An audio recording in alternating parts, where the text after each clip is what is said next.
Une fois que l'on a notre rectangle de tissu, on le plie dans le sens de la longueur et encore une fois dans le sens de la largeur pour venir cranter le milieu du tissu comme ceci pour pouvoir marquer le milieu de notre rectangle de tissu. On va maintenant le déplier.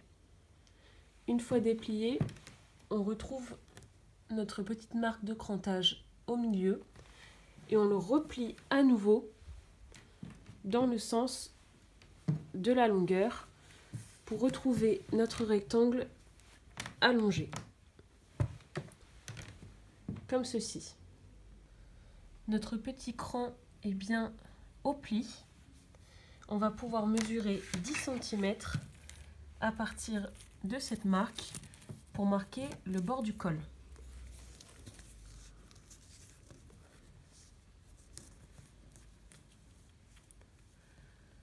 Les 10 cm sont ici. On fait une petite marque à la craie et on va pouvoir mesurer 18 cm toujours à partir du cran pour marquer le bas du triangle pour faire le col. Une fois notre deuxième marque tracée, on va pouvoir rejoindre les deux en faisant un trait que l'on va découper comme ceci et ensuite jusqu'au crantage. On a donc notre marque du col que l'on va venir couper dans le pli pour avoir le triangle pour l'ouverture de la tête. Voilà notre tissu avec l'ouverture du col. On va venir le déplier pour pouvoir marquer les manches maintenant. Il est possible de faire une longueur plus grande que 18 cm selon la taille du col que vous voulez, plus ou moins profond. C'est à vous de voir lorsque vous aurez cousu votre t-shirt. Voilà ce que nous avons une fois déplié. Nous allons pouvoir maintenant replier dans l'autre sens pour pouvoir marquer les manches.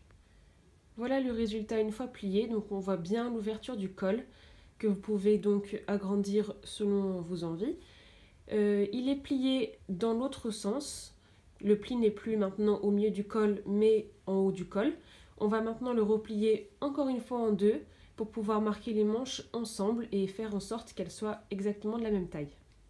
Voilà une fois plié en quatre, donc le tissu a bien un pli de ce côté-là pour marquer les épaules et un pli au milieu avec le col que l'on a coupé précédemment. C'est de l'autre côté, le côté où il n'y a pas le pli, que nous allons couper les manches. Nous allons faire une marque à 20 cm de ce côté-ci.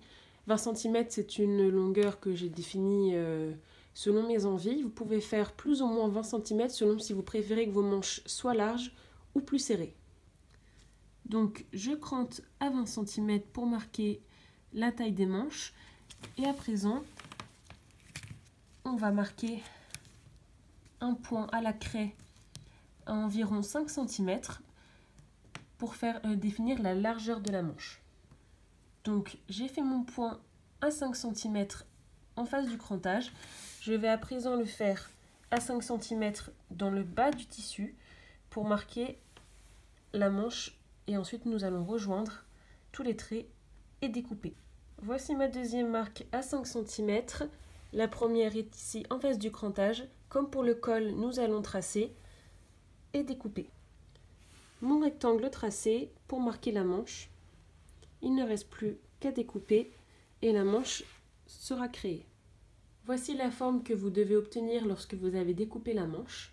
Du coup, les deux manches, puisque le tissu est plié en deux. Nous allons le déplier pour voir la forme finale. Et voilà ce que vous devez obtenir le t-shirt une fois déplié. Vous voyez toujours l'ouverture de col avec les deux manches que vous avez découpées précédemment. Vous n'avez plus maintenant qu'à faire les ourlets. Il est possible d'utiliser un biais pour faire les ourlets pour ne pas réduire la taille. Sinon, vous pouvez agrandir les marques que j'ai faites précédemment, soit les 5 cm et les 18 cm du col, pour pouvoir prendre en compte les marges de couture. Il ne nous reste plus qu'à coudre au niveau des manches sur l'envers quand le tissu sera plié endroit contre endroit pour pouvoir assembler les deux parties du tissu qui est pour l'instant uniquement plié et il ne restera plus qu'ensuite à faire les ourlets. Voilà le t-shirt une fois assemblé. Donc j'ai bien cousu sur les côtés et sous les manches avec des ourlets roulotés au niveau des manches, du col et du bas du tissu pour faire plus propre à l'intérieur. Donc c'est vraiment un projet très simple et rapide à réaliser qui convient parfaitement aux débutants qui veulent pouvoir dire qu'ils ont réalisé des vêtements faits main. Il est aussi plus respectueux du principe zéro déchet puisqu'il est entièrement réalisé dans des chutes de tissu. Comme vous avez pu le remarquer, il y a besoin de très peu de tissu.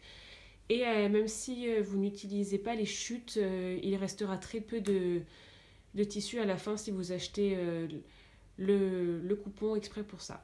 Donc voilà, j'espère que ça vous aura plu. Vous pouvez retrouver le lien du blog et des réseaux en bio. Et puis n'hésitez pas à poser vos questions si vous en avez. À bientôt!